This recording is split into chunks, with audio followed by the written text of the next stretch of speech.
Okay.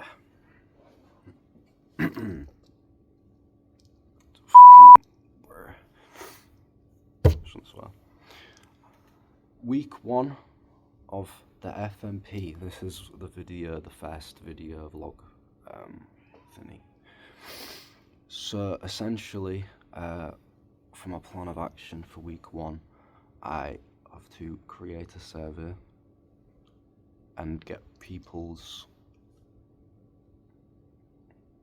thoughts on my song, and that will help me with artwork, because I need to make the artwork first for my single, which will for promotion, because that's what I'm doing. So yeah,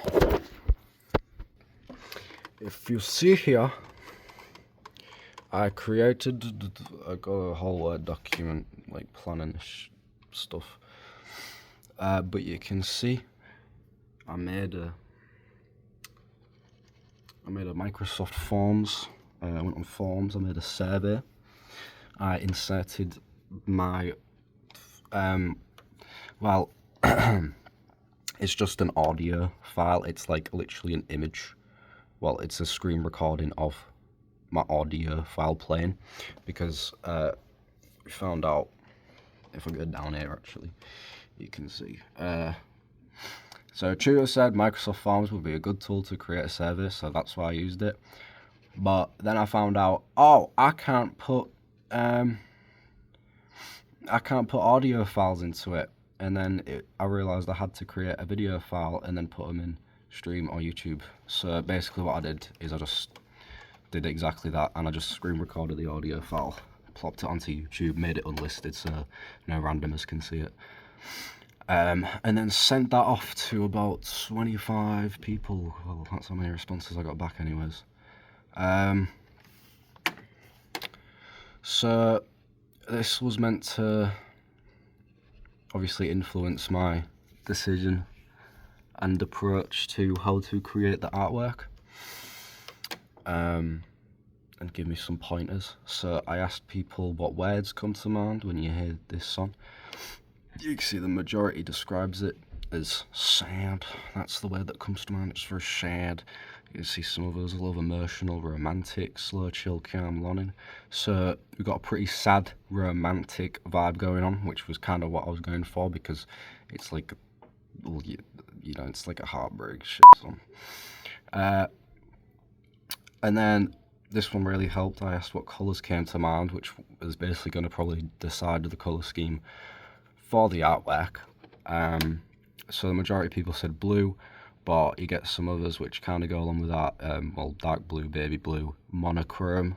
Some people said green or purple, white, orange, like a sunset, I guess. And then another big one was artists, which artists do.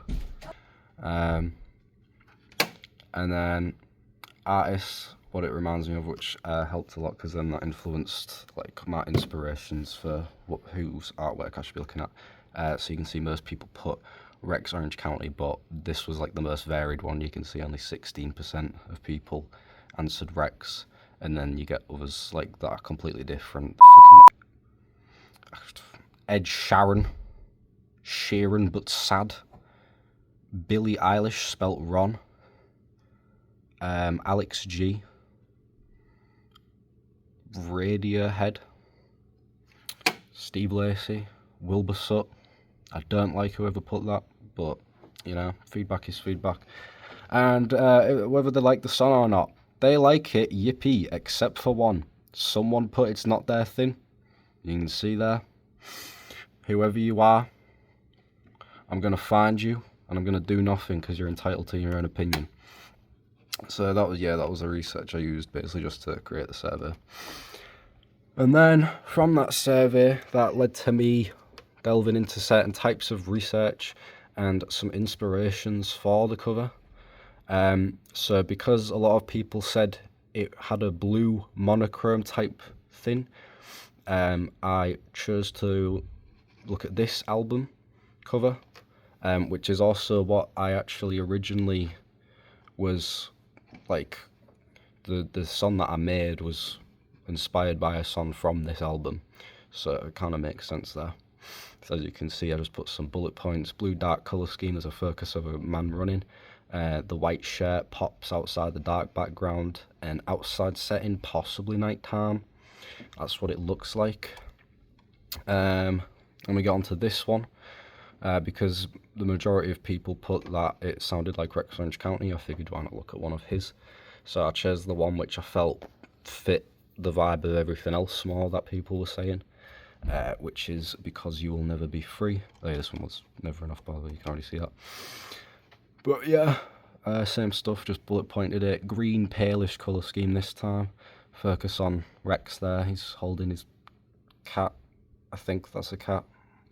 The setting this time, I think it's like a moody bedroom. It's definitely inside. I think, yeah. Don't know exactly where, but it feels like it's like some sort of moody bedroom. And there's also an effect used on this one. You can see how it's like the same photo put over each other. My arm is getting tired. Jeez. Right.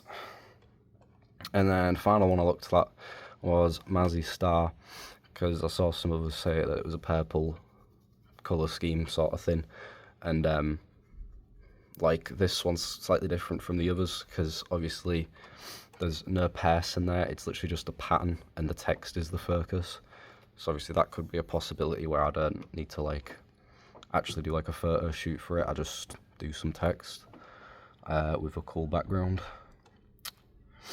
And then I found some quotes here on what makes good album or single covers. This first one I found watching a YouTube video about what makes a good album cover, obviously, and this specific quote obviously helped a lot. Best album covers will seem like it's essentially the album itself. Obviously I'm not making an album, but I think the same can be said about singles, because you know the single cover should represent like the story of the song.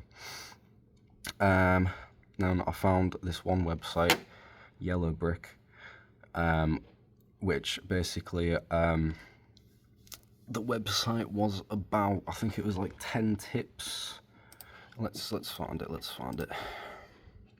Yes, here, top tips for music cover designs. And I'm not gonna lie, this one had like so many, it was almost hard to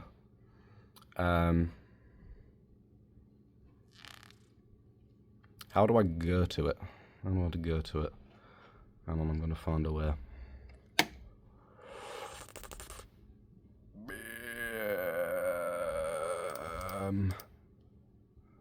Go to the website, there we go. Yes, here it is.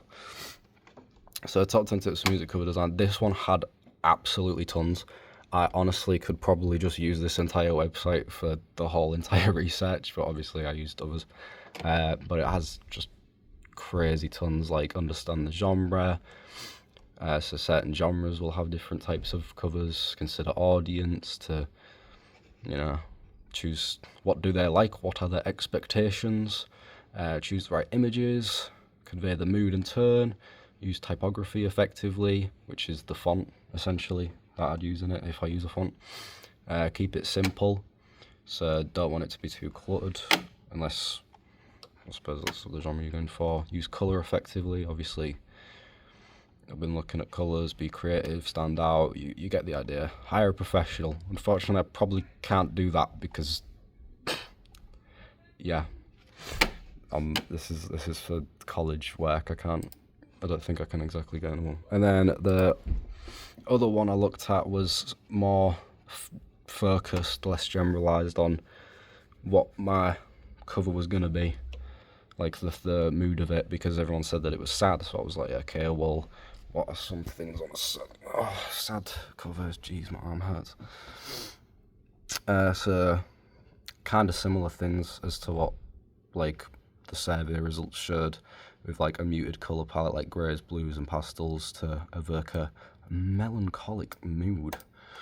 But yeah, landscapes, empty roads, barren trees, obviously that goes back to the Daniel Caesar one, which was pretty similar to that.